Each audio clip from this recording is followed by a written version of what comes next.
yẹ kí mọ́mísí mi ti sọ pé wọ́n identify rẹ̀ pẹ̀lú Nàìjíríà as far back as kọ́tó bírò èmi ní 1978. ẹ wá ṣe passport, ẹ wá ń condemn ẹ wá ń sọ̀rọ̀ kábàkábà, ẹ ń sọ̀rọ̀ fò, ẹ ń sọ̀rọ̀ jámájámá, ẹ jókòó so mo ní orí Zoom kan láti máa gba Yorùbá nation. Gbogbo bó ṣe rí gbogbo àtàwọn aláàbọ̀d a ṣì máa ra ticket nígbà tí tó bá tásìkò ilé ni gbogbo wa ti máa pàdé. A lè ti gbó. Mo sọ fún Ìgbòho mo ní ìgbàkígbà tó bá fẹ́ wọ Nàìjíríà o wàá máa rí mi lẹ́gbẹ̀ẹ́. Ṣé ẹ̀rẹ́ mi àti Ìgbòho ní 2 weeks ago ó máa pé 2 weeks ní Tuesday tá a fi mú yìí. Ṣé ìtẹ́jọ́kọ̀ sínú Zoom ṣé Àmọ̀tẹ́kùn ẹni kí Àmọ̀tẹ́kùn nígbà tá a bá tún fẹ́ lọ sí Èkìtì tá a bá fẹ́ lọ sí the next place tá a bá fẹ́ lọ sọ́yọ́ ẹni kí Àmọ̀tẹ́kùn yẹn kó ra ticket kó wá tẹ̀lé Ìgbòho lẹ́yìn ṣèbó ó ní passport tó lè fi travel ẹni kó ra ticket. Ẹ sọ fún gbogbo àwọn tó wà nínú Zoom yẹn pé next time o bẹ́ẹ̀ ṣe ń sọ̀rọ̀ security o ti abandon passport o ó dá lórí security ní Ìgbòho gbé dání. Ẹ jẹ́ ká tẹ̀lé Ìgbòho. Ológun Olúwa fi iṣẹ́ sílẹ̀ ó travel láti America, the youth leader ó wá sílé. Must be àjọgbéra ni Must be náà travel láti African country wọ́n náà another African country. Ẹ rò pé easy. Ẹ̀yin ní kábàkábà kóbókóbó. Ẹ sọ fún Àmọ̀tẹ́kùn pé mo ní kó ra ticket tí bàbá tó bá ti confirm date kò bá jẹ́ 3 days lọ́ fi confirm ẹ̀ kó ra emergency ticket kó máa bọ̀ nílé. Ẹ sọ fún pé mo ní kó ra ticket kó wá tẹ̀lé Ìgbòho kájọ lọ sọ̀rọ̀ security kó fi passport sílẹ̀ Fẹ́mi àti bàbá Akíntóyè àtàwọn táwọn sọ̀rọ̀ passport bọ̀ lórí security o kó wá tẹ̀lé Ìgbòho lọ àwọn tó lè kúrò ní London. Àmọ̀tẹ́kùn tá ṣe rally fún Ìgbòho ní London kò wá because kò like olóyè Ìgbòho kò dẹ̀ like bàbá Akíntóyè. London tá ti ṣe rally ní last year October àfojú rí báyìí kò wá sí party kò dẹ̀ wá sí rally kátẹ̀ sọ pé kò fi sanwó dinner torí ẹlòmíì nígbà tó ní wọ́n máa ra dinner ní £100 a máa fi £100 wá wo Ìgbòho a fi jẹun ó ní wọ́n lára. Miami Azeez ó ra ticket láti Miami ó wá sísàlẹ̀ àwọn tó ra ticket láti Dublin láti Germany wọ́n wá sísàlẹ̀ wọ́n ra ticket wọ́n ra plane ticket wọ́n ra food ticket wọ́n tún raṣọ. Sáwọn yẹn la máa jókòó tì. Púpọ̀ nù wọn fẹ́ kí 2027 kó tún ṣẹlẹ̀ ní àwọn ní kankan tó fẹ́ ọ́fà. Ẹ bá mi lọ pè wọ́n wọlé àwọn global director ni mo bá sọ̀rọ̀ ẹ lọ pè wọ́n wọlé tí bá dé London kẹ́ sú mi fún program tí mo ṣe ẹ sú mi bí mo pè yín. Ẹ sọ fún gbogbo wọn pé mo ní kó ra ticket kó wá bá wa fọwọ́ kún olóyè Ìgbòho ṣèbí family gbogbo wa ni wọ́n ń pa kò ń ṣe family Ìgbòho nìkan. Àwọn ìyàwó Ìgbòho ní kí Ìgbòho má lọ sí Nàìjíríà kó má lọ bá wa báwọn bá sọ̀rọ̀ lórí security. Ẹ̀yin náà ẹ sọ fáwọn ìyàwó yín ẹ sọ fáwọn ọmọ yín pé ẹ fẹ́ lọ Nàìjíríà o ẹ fẹ́ lọ bá Ìgbòho kájọ lọ sọ fáwọn ọba pé lórí ọ̀rọ̀ security lórí ààbò ẹ fọ̀rọ̀ passport sílẹ̀ wọ́n lè wá. Most of them are in London wọ́n jókòó sí America wọ́n á máa sọ kábàkábà kóbókóbó. Ẹ̀yin ò ṣe ra ticket kájọ tẹ̀lé Ìgbòho lọ. Wọ́n sọ fún olóyè mo ní jọ́kíjọ́ kódà kó jẹ́ ọ̀nà emergency àjọ máa débẹ̀ ni. Ṣé ìgbà tó tí a lọ sọ́dọ̀ Aláàfin Kábíyèsí ta lọ sọ́dọ̀ bàbá mi Olúgbọ́n bàbá Olúgbọ́n dẹ̀ ti bẹ̀rẹ̀ iṣẹ́ ẹ rí bàbá tó lọ sásọ̀rọ̀ ẹ rí fídíò yẹn àti náà fẹ́ máa play fídíò níbí báyìí ẹ dáa pé Mass B ti ṣe program yẹn ẹ lọ gbọ́ lọ́dọ̀ Mass B. Bẹ́ẹ̀ni ìlara òun náà mọ́ àṣẹ rally ní London Àmọ̀tẹ́kùn tó wà lórí program yẹn lánàá kò wá sí rally tá a ṣe fún Ìgbòho lórí ọ̀rọ̀ Yorùbá nation. Lẹ́tà lásán la mú lọ fún Britain èmi ò mọ tí bàbá kọ sínú lẹ́tà yẹn o lẹ́tà yẹn ya gbogbo yàn nígbẹ́ bí passport ṣe ń yà yín nígbẹ́ nísìn ẹ tí mo tó tún bọ̀ ní tó máa yà yín nígbẹ́ ẹ tí mọ̀ ó kù díẹ̀. Ṣèbẹ́ ti rí bàbá Olúgbọ́n èèyàn mélòó lórí bàbá Olúgbọ́n ní mo bá bàbá sọ̀rọ̀ mo bá Kábíyèsí sọ̀rọ̀ níjẹta àbíjẹrin Kábíyèsí ní mo fẹ́ èmi sì fẹ́ sọ pé Kábíyèsí ẹ̀yin náà lẹ ní Kábíyèsí ní mo ti wà l'Ábùjá mo ò fọ̀rọ̀ yín ṣeré mo ti wà l'Ábùjá mo ò fi ọ̀rọ̀ yín ṣeré ó dà pé ẹ̀gbọ́n mi yé Kábíyèsí bàbá wa Olúgbọ́n mò ń bọ̀ ẹ ní sùúrù ó dà pé ẹ̀gbọ́n tí mò ń sọ mo ní bàbá wa bàbá dáadáa bàbá ta lọ bá the Olúgbọ́n of orílẹ̀ Ìgbọ́n bàbá sọ̀rọ̀ òun náà máa múṣẹ nígbà tá lọ sọ́dọ̀ bàbá táwọn ẹgbẹ́ kan tó ń pè ní ẹgbẹ́ ìfẹ́lódùn àpapọ̀ ọmọ Yorùbá tí president wọn jẹ́ Gani Alágbàlá, ṣé ẹ tún jẹ́ ṣé kí n tún já sí yín? Ṣé mọ̀ pé vice president Ìfẹ́lódùn tó ń pè ní Kentos òun náà wà on the ground, ó wà ní Africa bá ṣe ń sọ̀rọ̀ báyìí, ó wà lọ́dọ̀ bàbá ní àná, akọ̀ mí sara wa torí pé program tèmi lọ ṣe pẹ̀lú àwọn talon kò jẹ́ wọn. Ẹni tó bá serious ò ní jókòó sórí Zoom tó máa sọ pé Yorùbá nation yìí security, àwọn Kentos àti Alhaja Queen Ara àti Tóyìn Ọláoyè àwọn wà nísàlẹ̀, wọ́n wá sísàlẹ̀, àwọn ẹgbẹ́ Ìfẹ́lódùn àwọn náwó. Ẹ̀yin kan wá jókòó ẹ fẹ́ máa condemn iṣẹ́ táwọn bàbá Akintoye ṣe, ẹ ra tíkẹ̀tì kẹ́ máa bọ̀ ká dúpẹ́ lọ́wọ́ bàbá wa dáadáa Ọba Francis His Royal Majesty, ọba tí a lọ bá bàbá tó sọ̀rọ̀ tó múṣẹ́ tó ní Ìgbòho mo dúró tiẹ̀ ó kì í ṣe ọ̀daràn, Ìgbòho ò kì í ṣe ọ̀daràn. Ta ló sọ bẹ́ẹ̀? Ta lẹni tó sọ bẹ́ẹ̀? Bàbá wa dáadáa ni, bàbá tó yẹ ká máa dúpẹ́ lọ́wọ́ ẹ̀. Bàbá wa náà appeal to the federal government. Ẹ jọ̀ọ́ kí ni olóyè ṣe? Bàbá tó ń sọ pé bàbá dáadáa nìyẹn. TVC News, Ìgbòho appeals to the federal government on wanted list. Ta ni ó sọ bẹ́ẹ̀? Bàbá wa Ọba Francis Àlàó, ọba tó ń pe ọba tó ní wíbẹ̀ jẹ́ bẹ́ẹ̀, àwọn ò ní sọ̀rọ̀ kán náà wọ́n sọ bẹ́ẹ̀. Adúpẹ́ lọ́wọ́ bàbá ní àwọn máa bá President Bola Ahmed Tinubu sọ̀rọ̀. Bàbá dẹ̀ ti lọ o, ẹ̀rí ti wá o, bàbá ti lọ s'Aso Rock, bàbá ti lọ s'Aso Rock, wọ́n ti lọ sọ̀rọ̀ tọ̀rọ̀ lóyè wà lára tó sọ. Self-determination activist Sunday Adeyemo, popularly known as Sunday Igboho, has appealed to the federal government to lift the restriction labeling him as a wanted person. Mo ní gbogbo ẹni tó bá tún fẹ́ tẹ̀lé Igboho lọ sí the next outing, ẹ ra ticket kẹ́ máa bọ̀ nílé kẹ́ wá fọwọ́ kun, ẹ má jókòó sórí Zoom, ẹ má jókòó sórí social media kẹ́ máa condemn olóyè Igboho, ẹ wálé. Ta ló sọ bẹ́ẹ̀? Self-determination. Igboho made the appeal during a visit to the palace of Olúgbọ́n of Orílẹ̀-Ègbọ́n, Ọba Francis Alao in Orílẹ̀-Ègbọ́n in Ògbómọ̀ṣọ́. Olayomi Koiki was there. Kò ṣe pé wọ́n fi pàtàn fún mi. Nígbà tá kúrò lọ́dọ̀ bàbá wa Ọba Aláàfin the number 47 Ọba Abímbọ́lá Abdulhakeem Ọ̀wọ́adé, àwa tẹná sọ́kọ̀. Gbogbo ẹni tó bá ní òun fẹ́ tọwọ́ bọ ìrìn àjò yìí láti fà wá sílẹ̀, nígbà fún yín. The activists expressed concern over the persistent attack by the armed herdsmen on farmers, warning that the situation could spiral further out of control. Ta ló ti rí fídíò tí àwọn Fúlàní sun èèyàn tó tún wá ń sun wọ́n jẹ? Ẹ lọ sórí status mi kẹ́ lọ wò ó. Àní kẹ́ lọ sórí status mi tó bá lẹ́mìí ẹ̀ kó lọ wò ó. Ẹ lọ sórí status Koiki Media kẹ́ lọ wo bí wọ́n ṣe sun ara èèyàn. Àwa ṣe passport, à ń sọ̀rọ̀ security, àwọn kan wá ń bínú lórí ẹ̀. Kábíyèsí Elédùmarè. Irú àwọn èèyàn wo làwọn ọmọ Yorùbá? Mo kí bàbá mi Ọba Olúgbọ́n, mo ṣí fìlà fún yín. Mo pè bàbá, mo ní nọ́mbà kábíyèsí. Mo ní kábíyèsí bá wọ London, wọ́n máa pè mí. Wọ́n ní Koiki mo ti dé, má náà fẹ́ rí mi. Mo kàn ní kí ẹni pé mo ti wà round, tó bá tún lọ, wọ́n ní Koiki mo ní kí ẹni. Àwa tẹná sọ́kọ̀, a lọ bá bàbá l'Ògbómọ̀ṣọ́. A lọ sunkún bá bàbá. Lóòótọ́ bàbá sọ tó wà lẹ́mìí tiwọn náà. Wọ́n ní Jagaban máa débẹ̀ títí di 2031, but àníyàn tiwa kọ́ nìyẹn, àníyàn bàbá nìyẹn.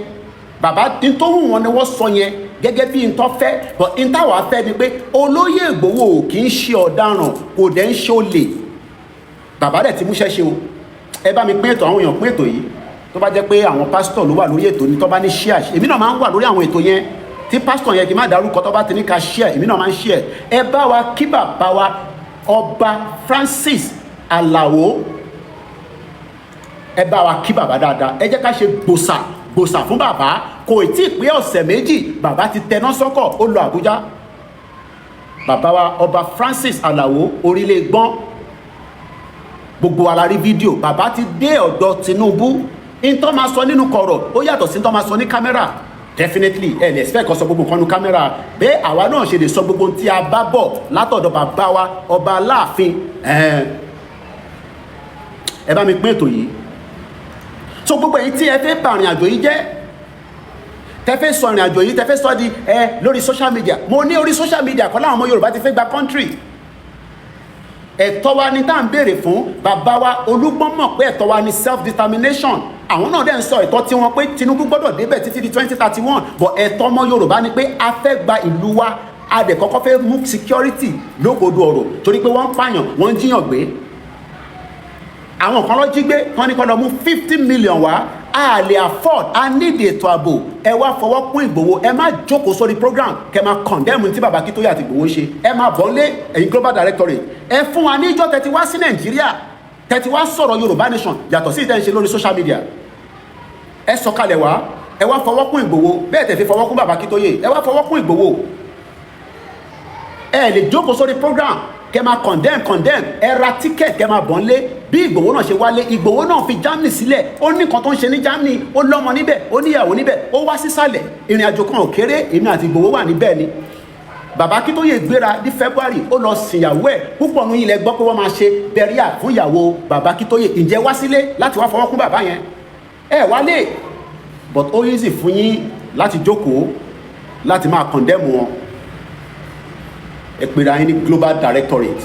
Tẹ́yìn bá jẹ́ global directorate ni ó jẹ́ kẹ́yìn náà rán representative wo lẹ ti gbé jáde pé kó wá bá Bàbá Akintoye sọ̀rọ̀ kẹ́ fún wa ní evidence ẹ̀. Mo kí bàbá wa lẹ́ẹ̀kan sí, mo ní orí social media kọ́ láti máa gba Yorùbá nation, orí ilẹ̀ wa láti máa gbà á. In tó bá dẹ̀ wù wá la lè ṣe lórí ilẹ̀ wa ká tó gba country yẹn. Lára ẹ̀ náà ni ètò ààbò, lára ẹ̀ náà ni bá ṣe passport. Ẹni tó bá tẹ́ lọ́rùn nù yín kò sí ní ta máa ṣe sí. Mo kí bàbá wa lẹ́ẹ̀kan sí, Ọba Francis Orílẹ̀ Gbọ́n.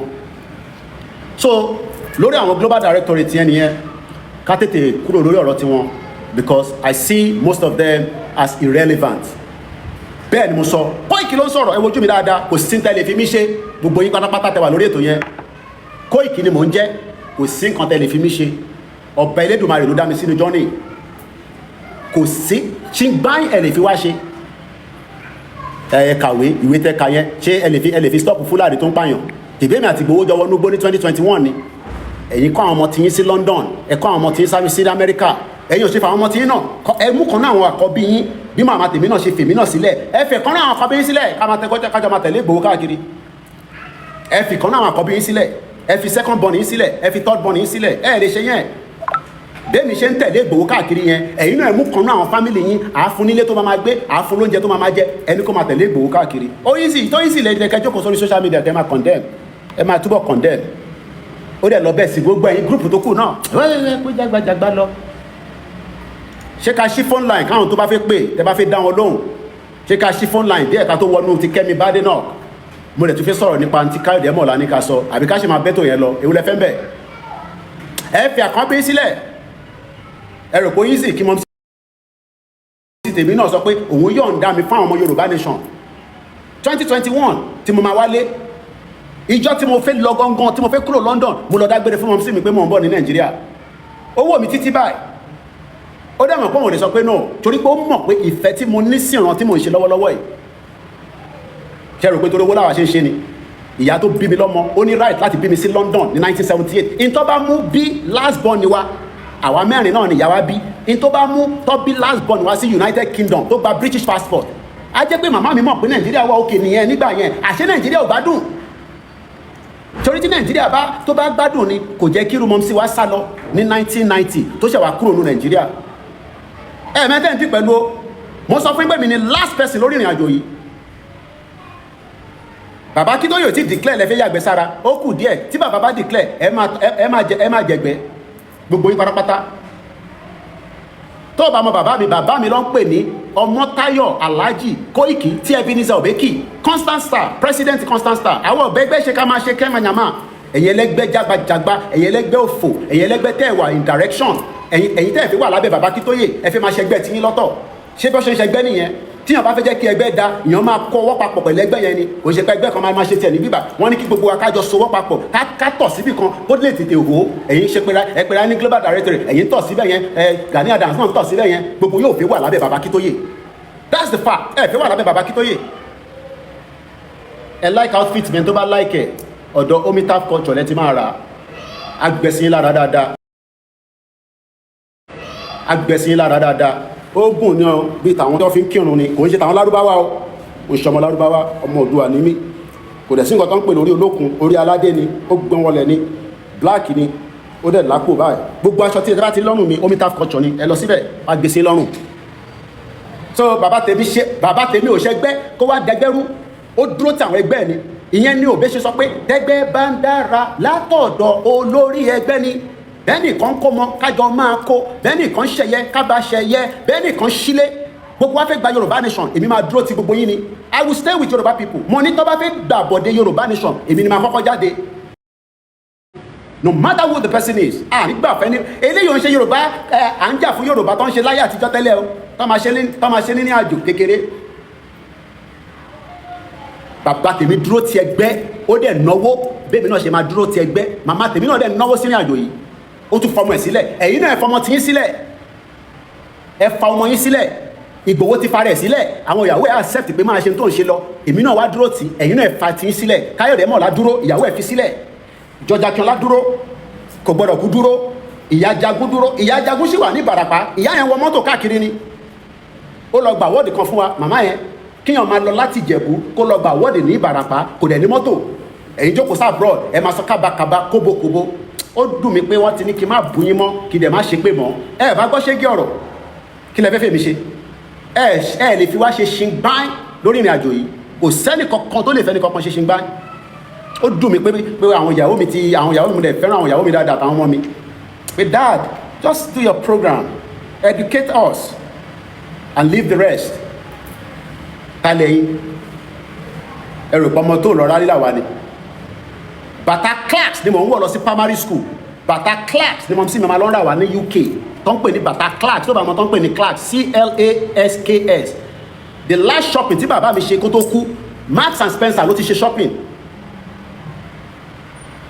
ẹ fẹ́ gbọ́rọ̀ ni àti kàwé ìwé tẹ́ka kílẹ̀ fi ṣe ẹ kàwé à ń sọ pé kẹ́ support bàbá Akíntóyè ká jẹ́ kí ní àjò yẹn kó yá ẹ̀ ń sọ pé condemn passport ẹ wá gba tèmi lọ́wọ́ mi ẹ wá gbà lọ́wọ́ mi ẹ já sáré gbọ́ látọ̀dọ̀ bùdá wa Yorùbá freedom ká tó wá wọnú màá fi ti Kẹ́mi Bádénàkì ẹ sẹ́yìn àkọ́kọ́ lọ gbọ́n tí Káyọ̀dé mọ̀lá sọ ẹ bá wa ṣe ní kíákíá torí pé mo fẹ́ sọ̀rọ̀ tí Káyọ̀dé mọ̀lá sọ ó gbé ọ̀rọ̀ jáde lára ọ̀rọ̀ tí Káyọ̀dé mọ̀lá sọ ẹ rí intan sọ pé gbogbo ọmọ Yorùbá kọ́ ló fẹ́ Yorùbá nation o there are many of them that sit there especially bọ̀bọ̀ tó ń pè lámọ̀tẹ́kùn yẹn Koiki ni mo ń jẹ́ ìwọ ni mo fún lésì láàrin gbogbo wọn torí mo mọ̀ àwọn tó kù dáadáa ìwọ ni mo mọ̀ dáadáa láàrin wọn mo dẹ̀ mọ́bi tó dúró sí o fẹ́ràn Ìgbòho o dẹ̀ fẹ́ràn bàbá Akíntóyè it's as simple as that kò ń sọ̀rọ̀ pé wọ́n ṣe passport bó ṣe wù yín ni pé ẹ̀yin ni kẹ́ máa control àwọn tó wà nílé mo dẹ̀ máa ń sọ fún àwọn diaspora lè control àwọn tó wà ní Nàìjíríà àwọn náà ẹ̀jẹ̀ kan náà ló ràn lára gbogbo wa àwa kọ̀ wà lọ́kì pa wà lábroad ni it's as simple as that táwọn náà bá wà lábroad wá ṣe ju dẹ́yìn náà ṣe lọ ẹ bá ń fún wọn ní 10,000 and then so ẹ tẹ bá fún 10,000 ẹ má fún 10,000 mọ́ tabadélẹ̀ lérí lágbára Elédùmarè gbogbo wa máa rọ́wọ́ yọ Nàìjíríà ni kò jẹ́ káwọn tó wà nílé rọ́wọ́ yọ lẹ́sẹ̀ bullshit àwọn tó wà nílé tí Nàìjíríà tó bá jẹ́ pẹ̀lú tó ń ṣiṣẹ́ tó jẹ́ káwọn ọ̀rọ̀ yọwọ́ rẹ ẹ máa send owó sáwọn èèyàn nílé mọ́mísì tèmi máa ń send owó sáwọn èèyàn back in the days ní UK ni Nàìjíríà ló jẹ́ ká máa mọ crayfish bend ni gbogbo àwọn tó wà nílé ẹrù pé wọ́n fẹ́ ṣiṣẹ́ ni wọ́n fẹ́ ṣiṣẹ́ Nàìjíríà kò jẹ́ kọ́ríṣẹ́ ìyẹn náà ni gbogbo jágbajàgba tó pè rẹ̀ ní Professor Moyo tó sọ kábàkábà tó fi sọ lóye terrorist kalẹ̀ Nàìjíríà ni ẹlòmíì tó bá ti send $100 sáwọn èèyàn nílé ẹ fẹ́ gùn wọn gàràgàrà Nàìjíríà ló ní ká wá mọ tó dé ni ṣẹlẹ̀ pé àwọn èèyàn lazy nílé ni hardworking Yorùbá people back to back Nàìjíríà ló bà economy jẹ́ Nàìjíríà ló sọ gbogbo èèyàn di ẹ̀jẹ̀ fún wa ní kan bẹ́ẹ̀ yẹn tolúkálukú wa ní OP account OP yẹn ló wá jẹ́ kó easy máa ẹ sáré 75,000 sí mi bẹ́ẹ̀ yẹn ẹ sáré 3,000 sí mi Nàìjíríà ni so tẹ bá wà lá abroad ẹ lè gun gàràgàrà láwọn tó wà lé ni I take time gbogbo ẹni tẹ wà ní global directorate yẹn mélòó lẹ́yìn kan sẹ̀ lẹ́yìn gun gàràgàrà torí ẹ ti wà lá abroad mélòó ní ẹgbọ́n òsókè tó ń pè nísùúrù Yorùbá freedom ó dùn ayẹ́kẹ́ tó pè sọ̀rọ̀ Yorùbá freedom mọ́ bọ̀ lórí TikTok ẹgbọ́n òsókè ẹ jẹ́ ń pa fáànù yìí kẹ́ lè gbọ́ wa dáadáa ẹ kú ètò nìyẹn a máa ju iṣẹ́ àṣẹ Èdùmàrè. ẹ wo ṣẹ́rí kíní tẹ post bí status yìí mo rí báyìí ìyàwó mi dẹ̀ ń gbọ̀n parí nírọ̀lẹ́ yìí ìrọ̀lẹ́ la ṣẹ̀ṣẹ̀ rí kíní yẹn àwọn pípọ̀ yẹn wọ́n dẹ̀ ń sún àwọn èèyàn jẹ. ṣé wọ́n wá sun àwọn èèyàn wọ́n wá bísí àwọn ìlera wọn lọ́wọ́ eléyìí ṣe pé bí wọ́n sun wọn àbí wọ́n sun wọn dà wọn sínú kòtò.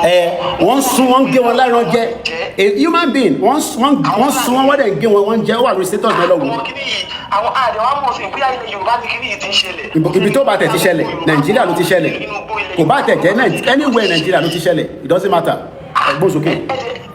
ẹ̀jẹ̀ ń try gbogbo possibility pé kí nǹkan yìí kó wẹ̀ àwọn kọ́dẹ̀ wà ń kọ̀rọ̀ wọ́n sọ pé wọ́n fẹ́ da gbogbo iṣẹ́ tí bàbá yìí ṣe àtẹ̀yìn àti bàbá ṣe Sunday Igboho Ọlọ́run ní fún wọn ṣe láti àṣẹ Èdùmàrè. gbogbo ẹni tó wà ní kọ̀rọ̀ tó wà nínú òkùnkùn tó ń ta ọfà burúkú sínú mọ́lẹ̀ orí àwọn ọmọ náà máa fi gbé. àṣẹ Èdùmàrè. ìgbà tí mo ń wo kí ìyàwó mi sọ ká òun lè ara ẹ̀dẹ̀ ngódẹ̀ ń gbọ̀n pé òun ò lórúkọ báyìí and it's true tẹ́lẹ̀ la máa ní kó máa ń pa àwọn èèyàn sínú gbèsè kí wọ́n tún wá sun wọ́n jẹ láì ṣe ẹran ọ̀gbẹ́. olè Yorùbá inú fọ́rẹ́sì wa lọ́wọ́ àná wọ́n ti ń ṣe irúkọ bẹ́ẹ̀ bí alára ẹ̀jẹ̀ ọmọ Yorùbá ni bí alára ọmọ Yorùbá kan náà sùn jẹ́ ṣé àmọ̀ kíní yìí lágbára gan ó lágbára Ọlọ́run bá dẹ̀ fún yín ṣe. àmín afúngbogbo aṣọ kò ní sú wa kò ní rẹ̀ wá ẹ ṣe gan ni sá. ẹ tí mo mídíà tó ń bá yín pon tó tán lẹ̀ mídíà tó dúró dáadáa ni mo sọ fún gbogbo ẹni tẹ́ ẹ̀ ń ṣe mídíà tó dúró dáadáa ni ẹni tó ń pè yẹn kó ṣe sùúrù Yorùbá freedom ẹ bá gbóhùn sókè fáwọn tó bá fẹ́ pè wọlé mo kí gbogbo ẹ̀yàn wa. àwọn ló bá ẹ àwọn pípọ̀ yìí ó ti pẹ́ tí mo ti máa ń ṣàkíyèsí wọn bọ̀ bí èèkàn ìlú kan fẹ́ bẹ̀rẹ̀ lọ ṣé ọmọ Yorùbá rò pé passport tí wọ́n lọ́ọ́ ti jáde kẹ́ tó máa fi jápa náà no ṣé o pé passport nígbà tá a nípa fẹ́ jà fún òmìnira wa wọ́n wá gbé kan jáde ṣé passport tó jáde ṣé fún pé kẹ́ tó máa fi jápa náà àbí báwo la ní ìdáhùn yóò ti ní ìwòlú náà báyìí.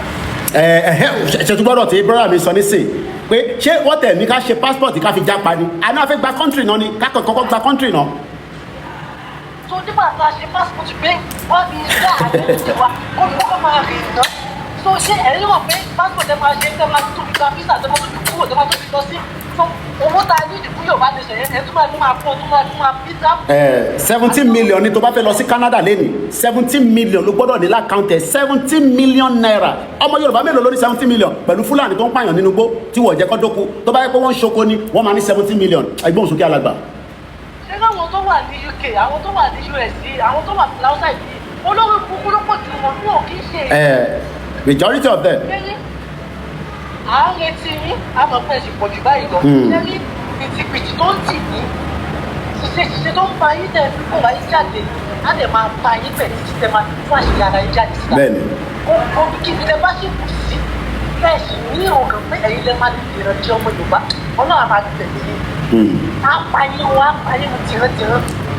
ṣó yẹ kó mọ Yorùbá lẹ́yìn kó máa condemn tọmọ Yorùbá ń ṣe ta ló fún wa láṣẹ mo ní ta ló fún Britain láṣẹ tó fi kó gbogbo àpapọ̀ tí dáhùn ìbéèrè yẹn ta ló fún Britain ní àṣẹ kó kó gbogbo àpapọ̀ tó pè wá ní Nàìjíríà ta ló fún wọn láṣẹ tí dá mi lóhùn ń sá fún question nìyẹn ẹ ṣe yàwá Bridget Awoniyi. òun tí màá tọ̀dọ̀ fọmọ Yorùbá ní láì pẹ́ wọ́n tó ju Yorùbá ti gbà Yorùbá ti mọ àwọn tó ń jàjà òmìnira ní òun ẹ ṣe gan ni now ká máa wọnú ètò lọ ká fi àwọn global jàgbàjàgbà sẹ́gbẹ̀ẹ́ ó dáadáa pé ẹ̀kọ́ náà tó fi pè wá ṣẹfẹ́ bá a dá sórí ètò ní sà. ẹ bá mute background ẹ bá fi dá sí mute yẹn pátápátá à ń gbọ́ yín lórí fóònù ẹ gbọ́ ayé à ń gbọ́ yín sà ẹ gbọ́ ayé sà. ẹ̀kú ṣe rí ní òtí ẹ̀ for the first time mo ṣe rí yorùbá mọ̀ bóyá pé tó ti ń exist o this global whatever. lẹ́yìn tí bàbá Akíntóyè jáde gbogbo wọn fi wà lábẹ́ one umbrella làwọn náà ṣe dá tiwọn sílẹ̀ gbogbo àwọn tó wà níbẹ̀ lámọ̀ àtàgbàlagbà àtọmọdé inú wọn bọ̀ ìtọ́ ń pè lámọ̀tẹ́kùn yẹn dagboru ni bó ṣe wà yẹn dagboru gidi ni ẹ̀ńtà mọ̀ dáadáa nínú mídíà ni dagboru gidi tó ń ṣe kékeré gbẹ̀gbọ́n sókè. èmi ò tẹ́ ẹ mọ̀ mi ò tẹ́ rí wọn rí lórí ìkíní bẹ́ẹ̀ before mo ṣe wò wọ́n báyìí under 30 seconds nǹkan tó wá sí mi lọ́kàn ni pé if surely ẹ̀yin lẹ́yìn jẹ́ orúkọ yìí global lẹ́pẹ́ global whatever global directorate of the kan tell them okay you were so concerned about this Yoruba nation movement. bẹ́ẹ̀ni sá. tell them sọ pé you were there nígbà tí wọ́n yan bàbá Akintoye as we are chairman or something like that. The leader of the Yoruba movement. Find out. Why can't you call any of these people? They are not going to call because they are not interested in Baba Akintoye. They are not interested.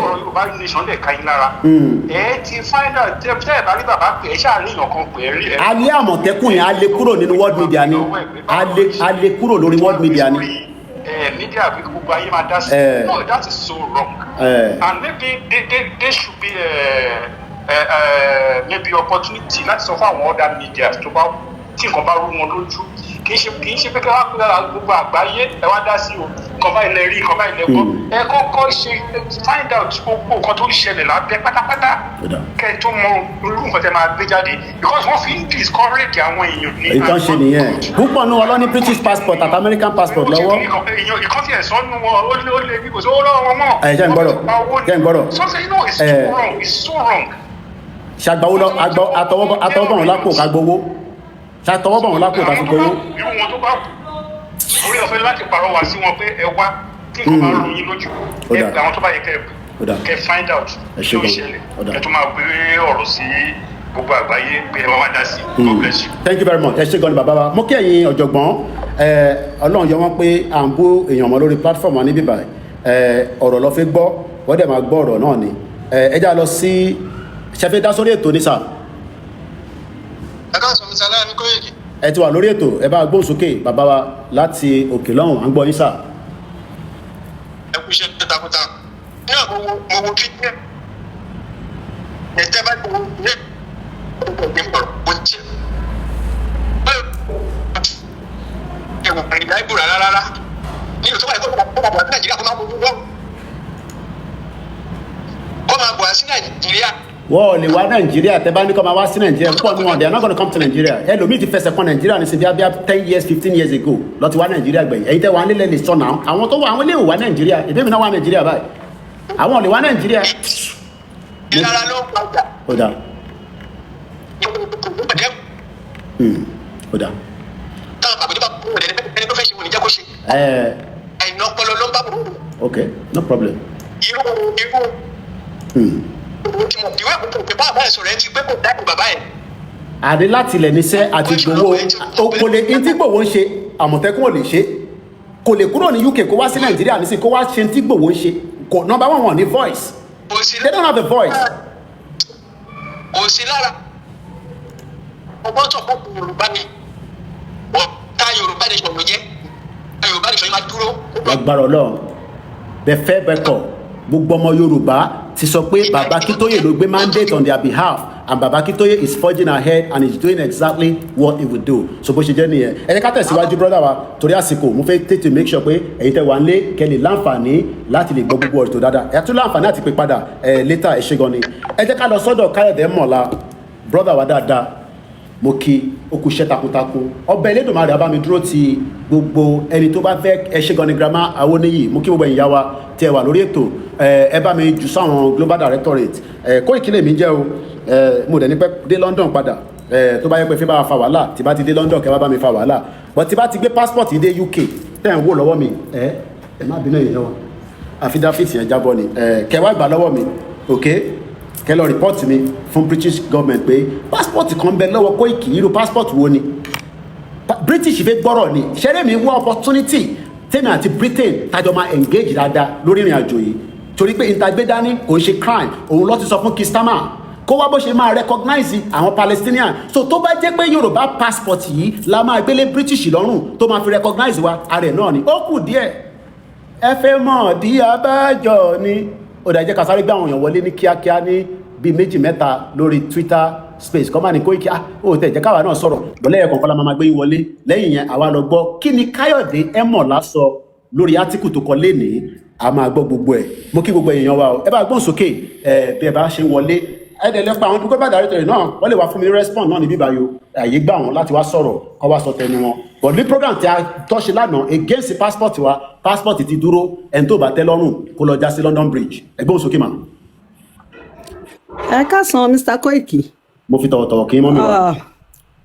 ó yà mí lẹ́nu pé àwọn kan tún lè jáde níbo làwọn yẹn wà nígbà tẹ́yìn kọ́kọ́ jáde ní London bí níbo làwọn yẹn wà nígbà tí olóyè Ìgbòho àti àwọn dádì wa ní Nàìjíríà níbo ni wọ́n wà nígbà yẹn nígbà tí gbogbo nǹkan ń da tó ń lójútùú tó ń tò lọ àwọn kan wá dìde ipa àwọn náà wà ń bẹ̀ kò possible ẹni tí gbogbo ayé ti mọ̀ lólórí ló máa ṣe olórí lọ kí ló dé tó yẹ pé gbogbo nǹkan là ń bàjẹ́ ó kì í sì bí ṣe wà lórí program yìí sìn mi mọ nǹkan tí mo sọ tèèyàn kan bẹ̀rẹ̀ sí ní kí n ṣọ̀rọ̀ ẹnu mi mo wá bèrè lọ́wọ́ ẹni yẹn nísinsìnyí ní pé kí ni mo wá sọ kí ni mo sọ ń sìn tó ń bí ẹ nínú kí ni mo sọ a kò máa takora wa lọ́nà tí ò jẹ́ bí ìkà ọmọ mi sọ fún mi tí mo jókòó sí tí mo wo program yìí sìn ó ní bẹ́ẹ̀ bá rìn ní títì ó ní kó ṣọ́ ara ní Nàìjíríà.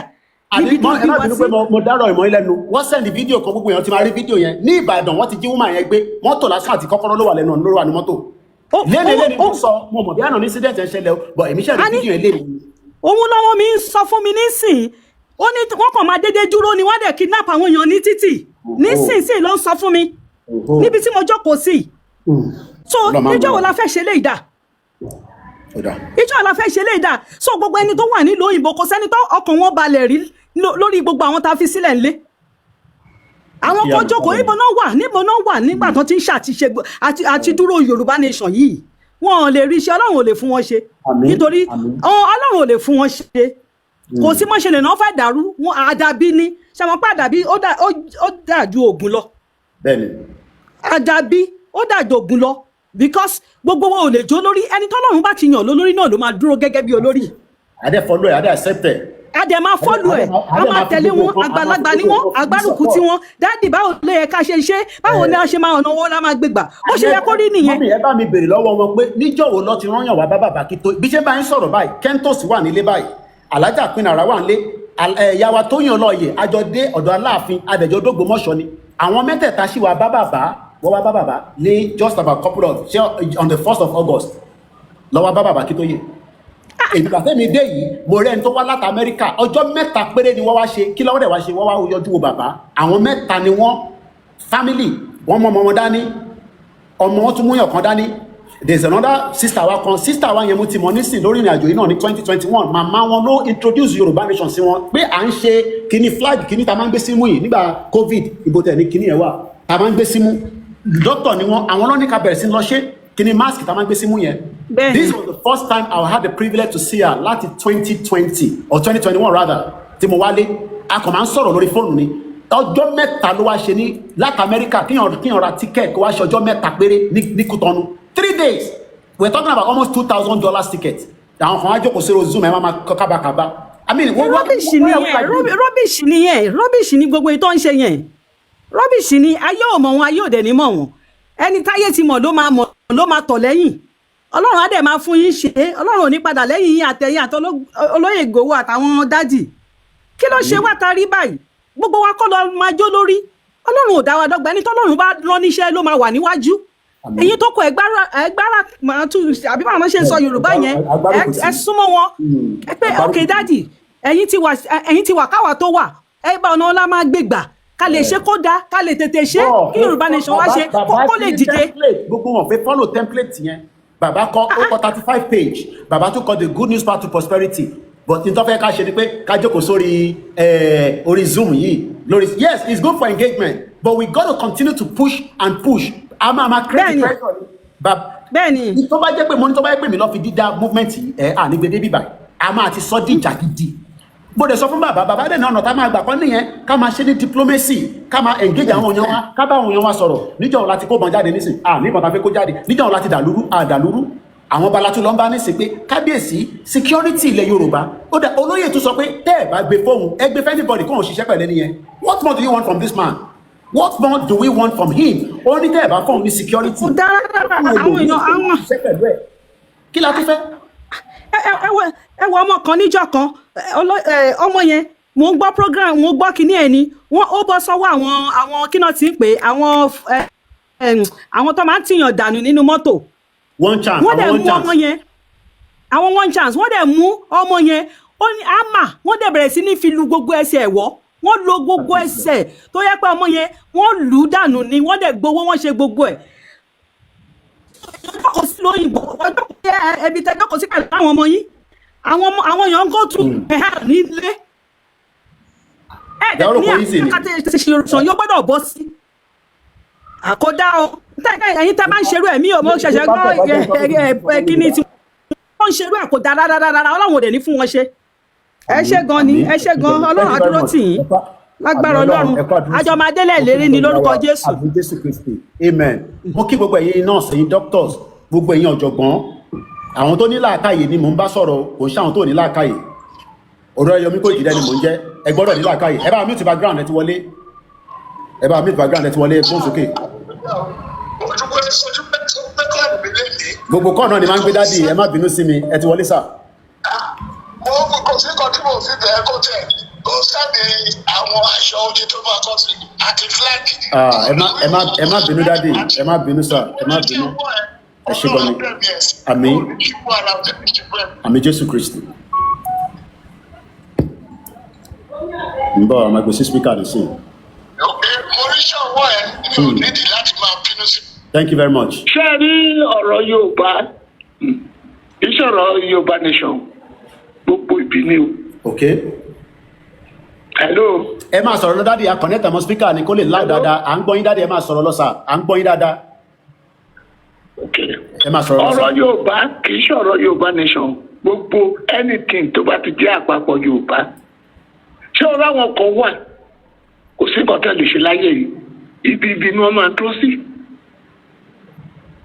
wọ́n jẹ́ kí kan lọ síwájú criticism òun ní iṣẹ́ ayé wọn kò sí nǹkan tó lè ṣe sí àwa là níwò wọn ń ṣèyàn ní òkè àwọn kàwé wọn kàwé o yàrá ti ṣe wọ́n lè gba PhD o bẹ́ẹ̀ gẹ́gẹ́ bí ọ̀gbẹ́ni tó mú yọ wọ́n pọ̀ bẹ́ẹ̀ yẹn o àti Àmọ̀tẹ́kùn tó pera ọmọ àlè mo sọ́rí ọmọ àlè ni mo gbọ́ nǹkan tó sọ ní Yorùbá Gbòde inú bí mi mo mọ woman yẹn mo pè ní ṣé ní gbogbo àwọn useless idiot àwọn kan wà bẹ́ẹ̀ ní ọjọ́ Yorùbá Gbòde mi ò expect wọn. wọn lágbàjẹ wọn la bí ń sọyà ọwọ́ kan ọ̀gbẹ́rù torí tí bàbá Akíntóyè inú gbogbo àwọn tẹ́ orí wọ̀nyẹn o ọ̀pọ̀lọpọ̀ ló bá bàbá Akíntóyè àtẹ̀mí tí mo bá àti Dr. Lade Pàjákin ẹgbẹ́ kan ní gbogbo àjọ wa o. tí mo ń gbà tí mo rọrọ̀ yẹn inú bí mi tó jẹ́ pé mi ò mọ nǹkan tí mo lè sọ ni tá a dé lu yìí àti ìṣó ó yẹ ká kọ́gbọ́n pé Amẹ́ríkà lélẹ̀ nǹkan tí mo máa ń sọ tẹ́ bá rí gbogbo àwọn tó ń ṣe kí ní Yorùbá wọ́n ṣiṣẹ́ lamẹ́ríkà wọ́n ṣiṣẹ́ ìjọba Ọlọ́run gbọ́ wọn jẹ́ máníjà rí níbi iṣẹ́ wọ́n lè jẹ́ lébọ̀ bẹ́ẹ̀ tí wọ́n ṣiṣẹ́ àti máníjà kò jẹ́ kó pọ̀ lórí wọn lè gbé omi ìpè wọn gba PhD they don't have common sense àwọn kissers níbi iṣẹ́ lòun ò yẹn gbogbo wọn ronú ṣé bí Yorùbá ṣe ní nígbà táwọn grow ní ilé nìyẹn ṣé bí Yorùbá fi pride ló jẹ́ fún wa. bẹ́ẹ̀ni. ìdí ní bàbá tí tó yẹ bá tẹ̀ gbẹ́ ẹsẹ̀ wọ́n strong pé tó kọ́ ní bàbá tẹ́ àlèbá ní sọ̀rọ̀ ká wá sọ̀tọ̀ ní. No, they will not do that. wọ́n fẹ́ gba yìí position wọ́n tẹ̀ wá wọ́n bá tẹ̀ gbẹ́lẹ̀ wọn lọ́wọ́ pé we are not going nowhere. mo fi Ọlọ́run mo fi búra gbogbo àwọn tó rí wọ́n gbé Yorùbá dé jẹ̀yẹ́ wọ́n gbélé wọn lọ́wọ́ ojúkọ̀ náà la máa wà. ìjọba ẹgbẹ́ ó yẹ kí bàbá step down from where. bàbá sọ fún bẹ̀jẹ̀ president kó tí gbogbo wàhálà wọn òṣìṣẹ́ ọ̀rọ̀ Sunday tó gbé kò ti lọ sí school so iṣẹ́ yẹn la fẹ́ jẹ ní. bẹ́ẹ̀ bá jọ pẹ́lẹ́ fún ọmọ yẹn kí sí ẹ̀kọ́ tí àbá máa wí nílẹ̀ Yorùbá nìyẹn o. Fúlàní àti dára wọn á ti dá ṣégé àrà tó bá ṣe pẹ́lọpọ̀ olóyè Ìgbòho. wọ́n ti bá yẹ Yorùbá jẹ gbogbo nǹkan tí àwọn gómìnà ń tẹ̀ wá ṣe sí ọlọ́run Sunday Adéyẹmọ ọlọ́run adé tẹ̀mí ẹ̀ sí gbogbo nǹkan tó bá tọwọ́ lórí láìpẹ́ ló máa yọrí sí rere. ọlọ́jẹ́ kí àwọn Sanwó-Olú tó jẹ́ ìkejì gbogbo ọ̀rọ̀ Yorùbá sí gbogbo nǹkan tó ń ṣẹlẹ̀ ní gbogbo ní nẹ́sẹ̀dá akẹ́kọ̀ọ́ yín ṣé gbogbo Ògúndé olódàpì kìíní yẹn Awólọ́wọ̀ òun pẹ̀lú Awólọ́wọ̀ olódàpì tí wọ́n Ògúndé gbé jáde ok ṣé bí ọlọ́run kó ní ọjọ́ tiẹ̀ gómìnà kí ni wọ́n ti ń pè é tó jẹ́ wá gbé jáde pé wọ́n máa kọ́ Akérédolú very strong man. ìlọsíbù náà tí wọ́n ti ń pè é bọ́ọ̀lù tó ṣe gómìnà ní Ọ̀ṣun. Ṣé Adeleke? No, before Adeleke, before ìtọ́kùrọ̀ tó ń pẹ̀lú Tinubu jà lọ́wọ́. Rauf Arẹ́gbẹ́ṣọlá. Ṣé wọ́n lọ́kọ́ ọ̀dọ̀ jáde wọ́n rò pé ló ń kọ́? Ok, olúwa ṣiṣẹ́ wọn ní gbogbo nǹkan ṣe inú mi dùn bẹ́ẹ̀ ṣe ń jáde fún àwọn ọmọ ìgbìmọ̀. Ẹ ṣé gan ni sir. Wọ́n rò pé wọ́n gbọ́ ni. Thank you very much. I'm very grateful. I'm going to continue blessing all of you. Amen. Thank you sir. Ẹ ṣé gan ni. Ẹgbẹ́ bí bẹ́ẹ̀ ṣe ẹ̀rí wọn wọ́n ṣe yàn. Ọlọ́gbọ́n wọ́n wọ̀ káàkiri anything tẹ́bàtẹ́ sílẹ̀. Bọ́ ṣe máa criticize nìyẹn. Wọ́n dẹ̀ nílé ṣe. Ẹ ṣé gan ni sir. Báwo lẹ̀ wẹ́ẹ̀sì ẹ̀ náà ní gbogbo wa rí gbogbo wọn. Mo dúpẹ́. Ẹ ṣé gan ni daddy. Ẹ ṣé gan ni granddad. Ẹ ṣé gan ni sir. Àṣé mo kí bàbá wa tó pè tán. Mo kí gbogbo ẹ̀yàn ọmọ Yorùbá nílé lóko pátápátá. Ẹ já gbé the next caller. Hello caller. Ẹ wọlé ẹ mute background. Mo kí ọgbà ìtawà lórí TikTok àtẹ̀yìntàwà lórí Twitter ní gbogbo Instagram. Mo kí gbogbo àgbàlagbà àti ọmọdé. Ẹ bá gbóhùn sókè ẹ ti wọlé mà ẹ ti wọlé sà torí à save number yìí.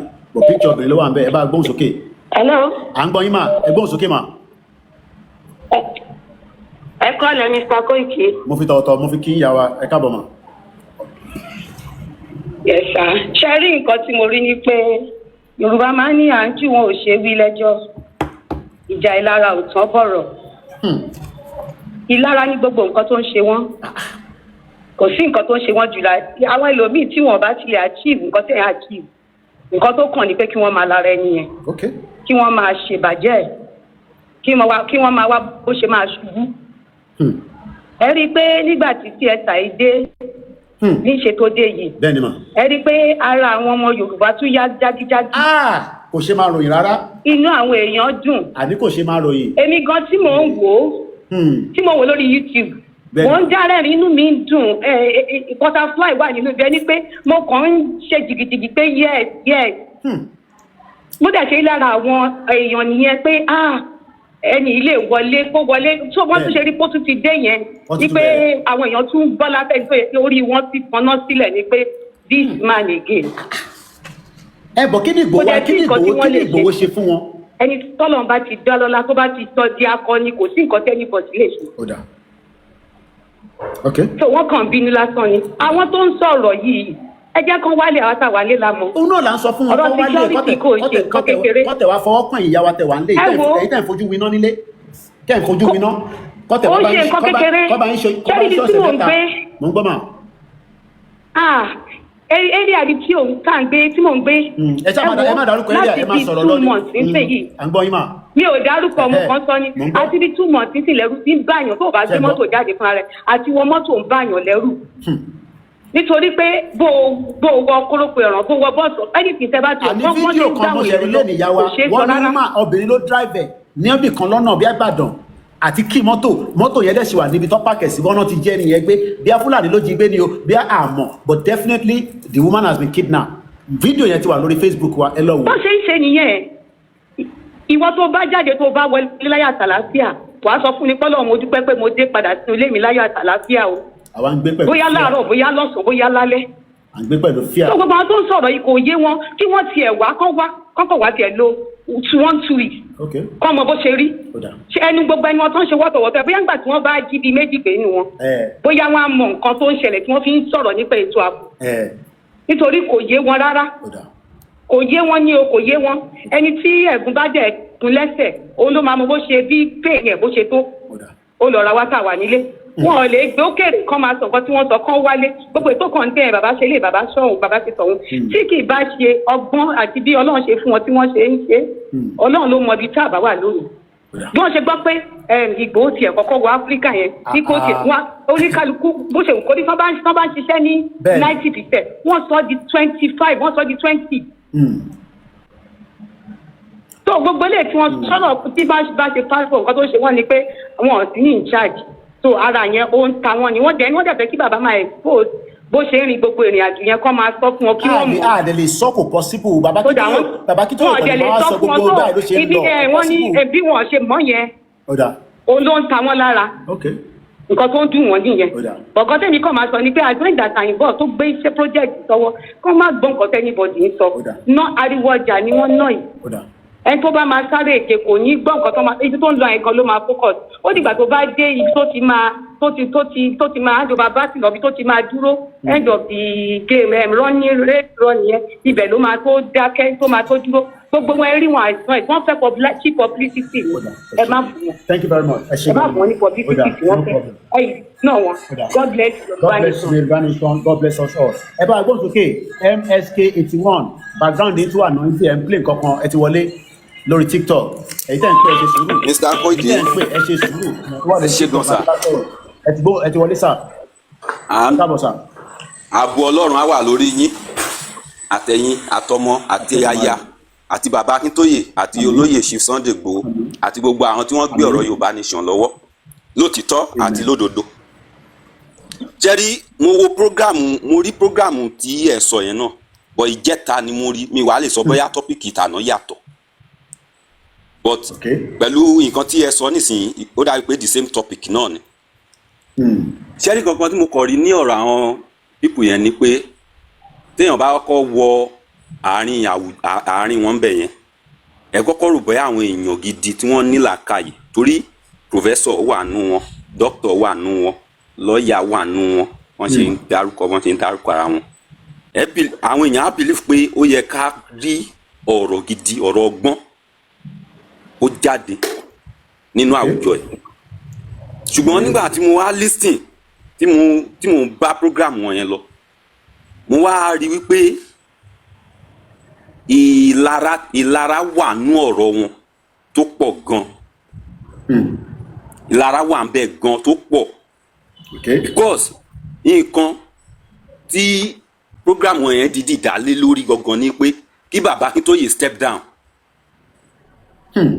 nǹkan gangan tí most of them tí wọ́n ń fẹ́ nìyẹn pé kí bàbá step down nígbà tí gbogbo wọn wá sọ̀rọ̀ mo wá wò pé tí bàbá bá tẹ̀ wá step down lénìí ṣerú ẹ̀yin wọ̀nyí lẹ wá máa wà ń bẹ̀ ni àbí báwo nígbà tí mo believe pé gbogbo èèyàn tó bá tẹ̀lé Yorùbá Nation ni wọ́n mọ̀ pé bàbá ní wọ́n ní aṣojú ní diaspora kódà ní homeland ẹ máa gbọ́n tó kọ tàbá bó fẹ́ kí gbogbo kọ́ọ̀lù àtẹ̀yẹ́dẹ́ ń sọ̀rọ̀ kan ni tẹ́ bá gbọ́ ntí káyọ̀dé mọ̀ lápò present lánàá ní átíkù ara mi tutù ni pé ha bó a máa farabalẹ̀ gbọ́. tí àwọn èèyàn wọ̀nyí tí wọ́n jẹ́ ọ̀dọ́ tán sangun tán lè lọ káàkiri mo rò pé torí ìkan náà tí bàbá àti àwọn ìgbìmọ̀ tí wọ́n ń ṣiṣẹ́ ìtàn fi yanrú àwọn èèyàn wọ̀nyẹn nìyẹn pé àwọn ẹni capable ṣùgbọ́n nítorí ìlara àti wọ̀nbìyà àti olè tó wà ní ojú yín lẹ fi separate ara yín láti wá máa condemn gbogbo nǹkan tí wọ́n bá ti ṣe jáde nínú Yorùbá Nation tó jẹ́ gẹ́gẹ́ bí àǹfààní fine wọ́n ṣe diplomatic passport wọ́n ṣe standard ID àbí kan ní fún gbogbo ọmọ Yorùbá for the benefit of all of us ni for the benefit of all of us tá a jẹ́ ọmọ Yorùbá ni kíní wà fún tó bá wá wò lọ́kàn rẹ̀ wípé ókè o passport o àti diplomatic o àti standard identification o ò fẹ́ fine that is your own cup of tea o ò fẹ́ nìyẹn má condemn àwọn èèyàn tí wọ́n ṣe kíní wọ́n sọ tó díẹ̀ tẹ̀ àwọn kan tí wọ́n sọ. wọ́n fọ́sẹ̀ ní anybody lórí pé dandan gbogbo ọmọ Yorùbá o. wọ́n fọ́sẹ̀ lẹ́yìn lórí pé dandan ní kẹ́ ẹ gbà á. Olayomi Koiki ni mo ṣe gbà. wọ́n dẹ̀ sọ fún yín wípé wọ́n dẹ̀ sọ wípé passport yìí ò tẹ́ bá ti gbà á ẹ bẹ̀rẹ̀ sí lọ máa fi gba visa ẹ máa fi travel ẹ máa fi sá lọ wọ́n sọ bẹ́ẹ̀ náà but kíní wà gẹ́gẹ́ fún identity wa ibì kan náà là á ti bẹ̀rẹ̀ náà. àwọn ọ̀fẹ́ yẹn o. ok à ń sọ pé níbọn ládàá lọ́kọ́ lólógun ní kíní kan tá ẹ fi jà nígbà tá a fẹ́ fi ṣe gbá ṣebí ibì kan náà là á ti bẹ̀rẹ̀ kíní náà tó bá jẹ́ pé nǹkan tí gbogbo wa fẹ́ lóòtítọ́ àti lódodo ni ibì kan là á ti bẹ̀rẹ̀. ìlú mélòó ló ti recognize. wọ́n ṣe passport ẹ condemn ẹ̀. ṣé bàbá kí tó ìlú mélòó ló ti recognize ẹ̀ àánú wọn ṣe wọ́n ni. kí ni bàbá láàfin kí la bá bọ̀ kí ni wọ́n bá mi sọ nígbà tá a lọ sọ́hùn mo ṣe máa jáde wá sàn yẹn lórí social media nígbà tí mo ń ṣọmọ kékeré. mo ti máa jáde láti sọ sí bàbá àwọn èèyàn wọ̀nyí wọ́n sọ̀rọ̀ bí ìgbà tí ọmọ kékeré sọ̀rọ̀ ni ọmọ kékeré gan ó máa ní làákàyè jù yẹn lọ ọ̀rọ̀ ọmọ kékeré máa ní làákàyè jù yẹn lọ ju gbogbo nǹkan tí wọ́n ṣe lórí platform wọn bẹ̀ yẹn láwọn àgbàlagbà àwọn tó yẹ kán kóra wọn jọ kán lọ bá bàbá yìí kán support wọn ní gbogbo ọ̀nà nǹkan tá a fi máa sọ pé àwọn ẹ̀yà tó kù nìyẹn o ṣẹ́rí nǹkan tá a fi máa sọ pé ẹ̀yà Yorùbá nǹkan tá a fi máa sọ pé ẹ̀yà Yorùbá ṣẹ́rí àkàjù ìwé ọgbọ́n àgbọ́njù ó ti pọ̀ jù fún wa jù torí a máa ń believe pé bírú bí tẹ̀yin wà nísìnyí bí tẹ́ dúró sí yìí tẹ́ ti ń ṣe presentation yìí èmi tí mo wà níbí báyìí tí mo wà nínú ilé mi nínú yàrá mi bíi màá máa sọ pé kí ni Koiki ṣe bẹ́ẹ̀ yẹn tí mi lè ṣe gbogbo ọ̀rọ̀ mélòó ló ń sọ tí mi lè sọ kí ló ń sọ ṣé Koiki ni màá máa tẹ̀lé ni ṣé Koiki ni màá máa tẹ̀lé ni tèmi gan bá dúró tí n bá wẹ̀yìn mi ní rí èrò tó máa tẹ̀lé mi ni nǹkan tó ń ṣe wá nílẹ̀ Yorùbá nìyẹn àwọn ẹ̀yà tó kù nínú Nàìjíríà kíní yẹn ò kí ń ṣe wọ́n tẹ́nìkan bá ti dìde wọn ò ní fẹ́ wò pé ṣó kàwé ṣó ọmọdé ni ṣó àgbàlagbà ni ṣó lówó ṣó mọ̀yàn wọn ó ti dìde gbogbo wọn á tẹ̀lé ìwọ tó kàwé ìwọ tó lówó ìwọ tó gba pòfẹ́sọ̀ ìwọ tó jẹ́ lọ́yà ìwọ tó mọ̀ nípa ètò gbogbo wọn wá máa fi kíní tán nǹkan tán nìyẹn wọn á fi support ẹ̀ bọ̀tí àwa ẹ̀yà Yorùbá àyàtọ̀ pátápátápátá bá a ṣe máa dismantle kíní yẹn mọ́ ẹnìyẹn lọ́wọ́ là á máa wá èmi náà lè ṣe ẹlòmíín lè jókòó sínú ilé ara ẹ̀ kó kọ̀ déédéé rò wípé nǹkan tí Mr. Koiki ń ṣe bẹ́ẹ̀ ó ti ń gbowó owó ló ń gbà wọ́n ti ń kówó fún. ta ló fún Fúlàní láyè pé ta ló fún wọn ní right láti máa gbé K47 nílẹ̀ Yorùbá kó máa fi pa wá. gbogbo kíní wọ̀nyí àwọn èèyàn yóò rí wọn ò rí ọ̀rọ̀ sọ lé lórí. àwọn tí wàá gbé ṣakabula dání gbogbo àwọn ọlọ́dẹ yẹn ṣakabula ló wà lọ́wọ́ wọn ṣakabula tó tẹ́lẹ̀ tó máa yìn kan báyìí. ṣakabula ní ta ló fún Fúlàní láyè. ẹsẹ̀ máa fọ́ kíní sínú ìbọn. ṣé United Nations ló sọ fún Fúlàní pé kó máa pé K47 káàkiri lórílẹ̀ Yorùbá ṣé Fúlàní béèrè àṣẹ lọ́wọ́ Donald Trump ó béèrè àṣẹ lọ́wọ́ UK kó tó máa wọlé máa pa àwọn èèyàn tó ń já àwọn èèyàn lórí tó tún wá ń sún àwọn èèyàn jẹ. ẹ lọ worú kan tí ẹ worú fídíò tó wà lórí status yín yẹn ta ló lè rírun nǹkan yẹn tí ò ní sunkún tàánú èèyàn ò ní ṣe. Àná tèmi gan tí mo jọ́kùn ara mi ẹ̀rọ ẹ̀kọ́ rà àti get to those things. Kò ń ṣe tí yàn gbọ́dọ̀ wò máa tó máa ilé wo lẹ́ẹ̀mejì. Wọ́n ń súnyàn wọ́n dẹ̀ rẹ ara ẹ̀. Mi ilé wo lẹ́ẹ̀mejì. Tó ń pín ẹran. Wọ́n fún ara wọn jẹ bí ìgbà tí yàn ń jẹ ẹran ewúrẹ́. Èyí tí wàá sọ pé ta ló fún. Àwọn èèyàn wọ́n rí àwọn kan yẹn sọ ẹ wá sọ̀rọ̀ pé wọ́n ṣe passport wọ́n fi owó náà ìkọ́ tí ẹ sọ iye fíkọ̀ owó tí ìkọ́nú wọn ìkọ́ lára wọn sọ iye fíkọ̀ owó tí wọ́n fẹ́ fi ṣe passport wípé kò sí wàhálà nígbà tán bá dé ilẹ̀ Yorùbá wọ́n máa béèrè lọ́wọ́ bàbá tó bá padà wá sọ pé kán máa sanwó tán fi máa ṣe gbá oríṣiríṣi ọ̀rọ̀ tí ò nítumọ̀ náà sọ náà ti in fact ẹ wo Mr. Koiki ẹ máa bá ètò lọ Ọlọ́run á ràn yín lọ́wọ́ ẹ máa bá ètò lọ. mo fẹ́ ká tètè débi tí Káyọ̀dé mọ̀ láti sọ̀tọ̀ ẹ sì máa láwọn ọ̀rọ̀ tẹ máa dá sí i lánàá la gbé bàbá ẹ bá mi pé ètò ẹjọ́ torí Ọlọ́run ẹ lọ pa àwọn global directorate wa ẹ jẹ́ ká reduce calls àti TikTok yẹn tí mo fẹ́ tètè adẹ̀ ti fẹ́ wọ 2 hours ó máa pẹ́ díẹ̀ lórí program lẹ́nu ẹ̀ má bínú èèyàn wa ó máa ju 3 hours lọ definitely torí ibi tá a ti bẹ̀rẹ̀ gbogbo ẹ̀yin tẹ́ fẹ́ pè pátá ni máa fún láyè ẹ jẹ́ kí n present the next stage of the conversation kó lè tètè join mọ́ ẹ jẹ́ ká lọ gbọ́ in tí Káyọ̀dé ẹ̀mọ̀ lásọ lórí ìrìn àjò yìí mo dẹ̀ fẹ́ jẹ́ kí ó wà on record as well so ẹ̀yin tẹ́ fẹ́ pè ẹ ṣe sùúrù bí ṣe sọ ẹ ṣe sùúrù àti yọ wifi kúrò Kenzie gbogbo iná ní kẹ́ ṣe sùúrù there will still be room to call ẹ ṣe sùúrù gbogbo yẹn jẹ́ ká gbọ́ the next stage of the presentation gbogbo yẹn tó bá dẹ̀ ń bá audio mi pàdé Ọlọ́run jẹ́ kí èmi jọra mi lójú kò ń ṣe Yorùbá nation ló jẹ́ káwọn èèyàn mọ̀ mí I have been in the Nigerian community for more than 10 years ni mo fi ṣiṣẹ́ ní Nigerian community ní UK so mo kí gbogbo èèyàn wa ẹ̀rẹ́ rí pé nígbà tí mo ti ní àní búyàn mọ́ ní bíbà àní búyàn mọ́ nìyẹn torí pé mo ti sọ fún ìyá tó bí mi lọ́mọ pé máa gbọ́ sí lẹ́nu àtàwọn ìyàwó mi but a máa ṣàlàyé ọ̀rọ̀ fún yín àwọn tó bá fẹ́ pè tó bá fẹ́ búyàn they have the right and stop yàn ìyẹn la ṣe fi ọ̀wọ̀ sí professor mo ti ṣàlàyé fún olóyè Ìgbòho lórí ọ̀rọ̀ professor Moyo and we will be taking further action on him because he has no right láti gbé olóyè pẹ̀lú terrorist because olóyè ò kì í ṣe terrorist And we have given him 48 hours to come out again on social media and retract that statement. Terrorist, because anybody that joined a picture with Igboho that is a terrorist, you are definitely saying Igboho as well is a terrorist. Ẹ má ti pè wọlé, ẹ jẹ́ ká ẹgbọ́n kan tí mò ń sọ, a fi continue presentation yẹn, time will still be available to call. A ti sọ fún Professor Moyo náà lánàá, àwọn tó bá mọ̀ wọ́n, I'm sure pé message mi, I did not abuse him, but I've called his attention by putting Igboho in line as a terrorist. He needs to come back out on the social media and retract that statement. If not, we will take the next stage of what we are going to do. Because Igboho is not going to sit alive kẹfẹ́ damage orúkọ ẹ̀. Omi ìpètò ń ṣe Yorùbá nation now. Omi ìpètò rẹ̀ mìíràn ṣe Yorùbá nation. Ẹ wá fẹ́ damage orúkọ wa. There's a limit to what we will take. But lórí Igboho, we will take further action on it. But lórí èmi àtẹ̀yìn tó kù, orí media láti máa yanjú ẹ̀. Media ni mí, ó dẹ̀ dáńtọ́ dáadáa. And I've lived in the UK for 27 years. Kò ń ṣe tó easy rárá. 15 good years ni mo fi jáde kúrò nínú UK. 15 good years. So tẹ́ bá rò pé bí a boy kan tó dé lánàá lè fi máa wọ́ṣí. Èmi ò ṣe boy o. I am capable to deal with every single one of you. Ìtẹ̀bá dẹ̀ fi bá mi fà ní legal ní UK, àjọmọ̀bára wa fà. Let's come out of that. So ìtẹ̀bá mọ Professor Moyo, 48 hours we give him to retract that statement. In terms of Olayomi conclude, I will leave that until we wait for 48 hours. Ó ṣe lè máa pè Igboho ní terrorist. Who the hell are you to call Igboho terrorist? Ẹ̀kọ́ article gbogbo tẹ́kọ̀ kò relate mọ́ Gumi. Yet you went ahead and put Igboho's picture and Nnamdi Kanu and also Gumi a terrorist. So ó kù díẹ̀. So ẹni tó bá ti jẹ́ ọmọ Fúlàní will kick you out of the broadcast. Kò ṣe dandan. Torí pé ẹni tẹ́ fẹ́ frustrate lẹ́ wá. Torí púpọ̀ nù yín orí yín oní tọ́ntọ́n lórí. Ẹ má worry, mo rí gbogbo comment ẹ̀.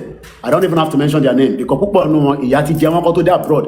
Kémi tó lọ sí London, mo mu fresh milk nínú ilé mi. Idiot all over the place. Now let's go to read what Kayode Emola said quickly. Mo kí gbogbo èèyàn wa. Kayode Emola is the deputy chairman Baba Akintoye. Every Saturday, ó máa ń release what we called a kind of article. Yàtọ̀ sí pé ó ń ṣe chairman, deputy chairman. Ó tún fi brain tọ́lọ́run fún, ó fi ń kọ̀ọ̀kan jáde. Ó dẹ̀ máa ń gbé jáde lórí the Boss newspaper. Wọ́n máa ń pe in tó máa ń sọ yẹn. Mo ń bọ̀ no contention lélẹ̀ tí a fẹ́ lò ìkọ́ lélẹ̀. Ọ̀dà mo ń bọ̀ sorry. Èyí tí a fẹ́ lò èyí tó ṣẹ̀kọ́ lélẹ̀ ni. Let me pick that back again. Mo ń bọ̀. Mo kí ẹ̀yin èèyàn wa lọ́tún lọ́sì tẹ́ darapọ̀ mọ́ wa lórí ìkànnì ti ìrọ̀lẹ́ yìí. Òun lélẹ̀ èyí tá a fi sọ̀rọ̀ lórí lélẹ̀. Èyí tí mo kọ́kọ́ lọ mú jáde is an old one. So he's been writing this every Saturday. So tó bá ti send ẹ̀ sí wa bẹ́ẹ̀ yẹn, àwa náà máa ń kà á. Then ọ̀pọ̀lọpọ̀ ẹ̀ a máa fẹ́ kí ọ̀pọ̀lọpọ̀ ọmọ Yorùbá náà jàǹfààní ẹ̀. Gbogbo ẹgbẹ́ ní right láti sọ̀rọ̀, but ẹ máa fi làákàyè kẹ́ máa fi sọ̀rọ̀. Torí pé tẹ́ bá sọ̀rọ̀, àwa media mi bá a máa dá yín lóhùn. Now, let's go and read what Kayode Emola said. The topic says, voice of emancipation. Yoruba, stay on your lane. Yoruba, stay on your lane. Òun ni brother wa Kayode Emola, gbogbo ẹ̀yin tẹ́ ṣe fi pé like I said, ẹ bá wa ṣe sùúrù díẹ̀ sí kí a fi jọgbọ́ ntí Kayode Emola tó kọ lánàá. Sorry, èmi tẹ̀ lọ release it 6 hours ago. Èní ni 3rd August 2025. I will read it through. Màá wá ṣàlàyé kéékèèké lé lórí, but ẹ jẹ́ kí n kà délẹ̀ lóyìnbó ni, torí òyìnbó náà lọ fi kọ́. And it goes like this. By Kayode Emola, one of the reasons why the Yoruba self-determination struggle has endured to date is that very many of us are uncompromising. We refuse to be coerced into adopting a pseudo name or title for our struggle just to appease the system. We remain true to the calling and focus on our end goal, which is sovereign Yoruba nation.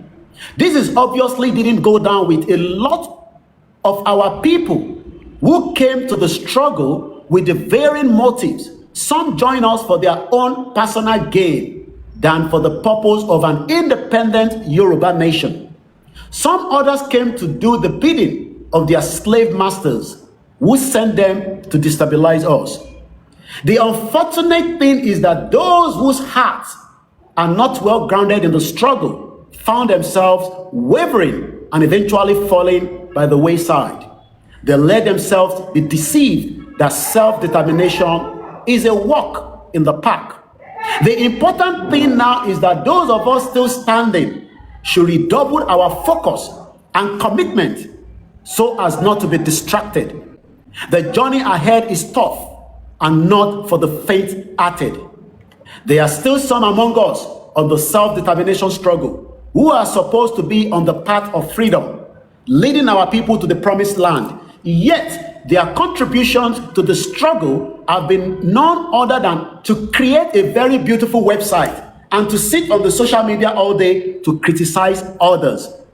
Such are those that claim to have formed a government in exile, while ago, without any election held in Yoruba land. In the mind, once they get our people on social media to recognize them, then they can claim to the whole world that they are the face of our struggle. My take is that a government in exile is not a guarantee that we get international recognition or the Yoruba nation of our dreams in heartbeat.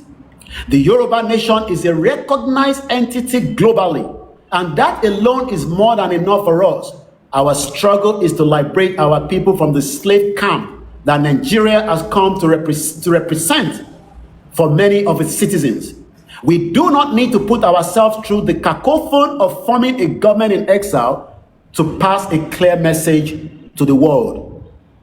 Therefore, those who are truly committed to the Yoruba nation struggle in the homeland must be ready to pick up the gauntlet and take the campaign to the enemy's camp. We cannot sit down comfortably in our sitting rooms abroad and hope that one day the Yoruba nation will come. We need to constantly be on the neck of the so-called elected representatives, demanding our inalienable right to self-determination. We need to be very careful as we march along, as some organizations that were initially set up to actualize Yoruba nation struggle are now actively campaigning for restructuring Nigeria. They are the same people who were supposedly pushing for Yoruba autonomy from Nigeria under Buhari regime, but are silent when a Yoruba man is the president of Nigeria. I do not say their demand is wrong, but how can they not see that Nigeria cannot be restructured, nor can we ever go back to regional government? Question mark. I say this boldly because the genesis of the Nigerian Civil War from 1963 to 1970 was because of restructuring. Ojukwu, who also asked for a restructuring of Nigeria way back in the 60s from the unitary government of Aguiyi-Ironsi, promulgated in May 1966, had to go to war. Gowon was not having any of it and went ahead to create 12 states of the Federation after the Aburi Accord failed.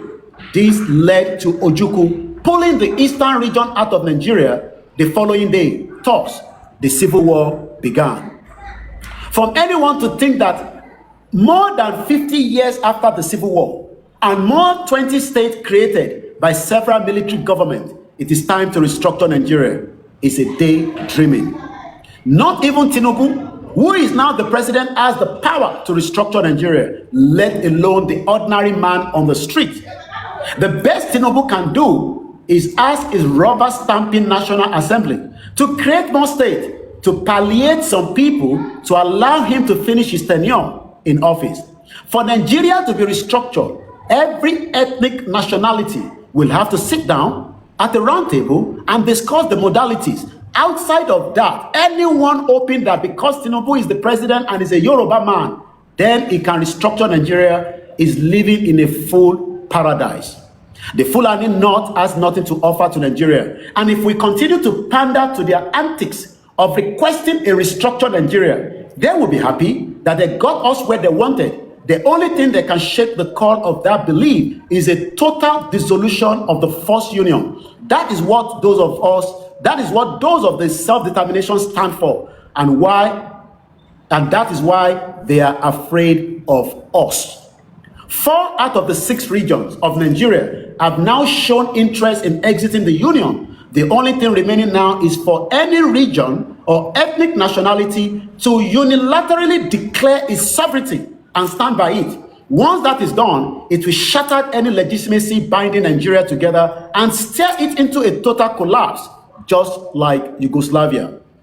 That is what we on the self-determination struggle must focus on, rather than throwing punches at ourselves on the pages of newspaper like some organizations and individuals are doing. Whoever thinks they can abrogate power to themselves because they have created an organization and a colorful website is only deceiving themselves.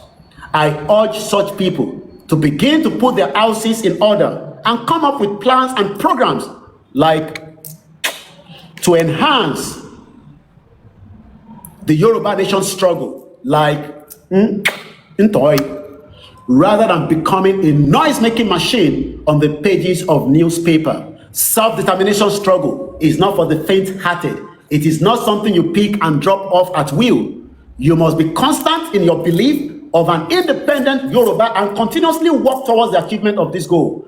After all, Mandela stayed in the prison for 27 years before his dream was dismantled by the apartheid regime in South Africa was realized. He didn't wait in prison to beg for his freedom, to give up the fight. He stayed true to his belief. I only wish some of our comrades who can't even identify themselves in our Yoruba meetings but can throw punches in columns and WhatsApp pages would change for better, just like those that are calling, why do we have a Yoruba passport? They don't want to identify themselves as Yoruba. The Yoruba self-determination movement is moving the struggle forward as best as it can, creating structures that will make us formidable team, perfecting all the programs initiated from the beginning of this struggle since 2018, and making sure we are lesser focused on our journey to freedom. My only prayer is that we get to our destination as quickly as possible and not be derailed by these detractors like Global Directorate. The journey is going to be tough, no doubt about it, but what is certain in victory? If we do not give up, I implore all our committed people like Koiki Media, still standing not to be carried away by the noisemakers of Global Directorate and some useless medias that are trying to derail the movement. Those who are constantly antagonizing every little effort, just like Baba Akintoye asked us to issue the passport. I urge our people to concentrate on those things that bring us together with our goal, rather than listen to those who are trying to derail us. The Yoruba nation has come to stay for good, and this time around, we will get it right. That is Kayode Emola. When I read this article, I was getting prepared to watch the program. Compare Global Directory Solano. You can now tell that Kayode Emola is another brain tí Ọlọ́run fún wa ní orí ìrìn àjò yìí, tí Ọlọ́run fi kẹ́ Yorùbá people. Kọ́ba Elédùmarè kó bá wa dìmú dáadáa, kọ́ba Elédùmarè kó bá wa ṣe kíni, kó bá wa dìmú. Ta ló yọ yín lẹ́nu níbẹ̀ yẹn? Ẹ ṣe sùúrù. Mo rí pé yọ̀kan yọ yín lẹ́nu. Ta ló yọ yín lẹ́nu lórí TikTok? Ẹ tètè fún mi lórúkọ ẹni náà. Ṣọmọ Ìgbò nàbọ̀ ọmọ Fúlàní? Ẹni tó bá ń tà tí ń yọ yín lẹ́nu, ẹ tètè fún mi ní orúkọ ẹ. Ẹ ṣáà bá mi type orúkọ ẹ kí n padà lọ sókè kí n lọ wá comment ẹ. A máa jù sínú dustbin ni. Let's continue. Now, ẹ wo ohun tí Kayode Emola gbé jáde. Ṣé gbogbo ọmọ Yorùbá ṣe gbọ́n tí mo kà yẹn? Ẹ̀yin dẹ́ gbọ́n òyìnbó, ẹ má wọrí.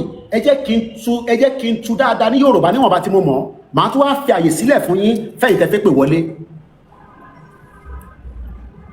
Ẹ bá mi kọ orúkọ ẹ jáde, Prince, ẹ bá mi kọ orúkọ ẹni tó ń yọ yín lẹ́nu yẹn kí ni tètè padà lọ sẹ́yìn kí n lọ wá jáde. Now, let me start digesting it. Only Yoruba, stay on your lane. Issue Biafra passport. Nigerian passport, kọ́lá issue. Wọ́n náà issue Yoruba passport. Ọmọ Yorùbá ń takò. Ọmọ Yorùbá ń béèrè pé ṣé passport yẹn ṣó lè fi gba visa? Tí Nàìjíríà tó wà lọ́wọ́ mi ṣé mo fi gba visa? Ẹ jẹ́ kí n tún parọ́ kan fẹ́yìn tẹ́ wà ní Nàìjíríà kẹ́tú gbọ́ lẹ́nu. Ṣé mọ̀ pé ẹni tí kò ní British passport tó wà ní UK, her name is ẹni yẹn dẹ̀ ti ń sọ̀rọ̀ dáadáa kí ẹ má búra yín o, àwọn àtàlájọ́ ọmọ yẹn má yẹ kí èdè Fúlàní kókó àpapọ̀ o. So ṣé kò sáyọ̀ ni go to your lane and do DNA first. Ṣé o ló ń complain? Ẹ jẹ́ kó tún comment again. Mo ń bọ̀ bàbá ẹni yẹn. Ẹ jẹ́ ká mú ní article yìí nísìn. Passport yìí tọ́nà issue yìí tó o bá fẹ́ gbà kò ṣe dandan.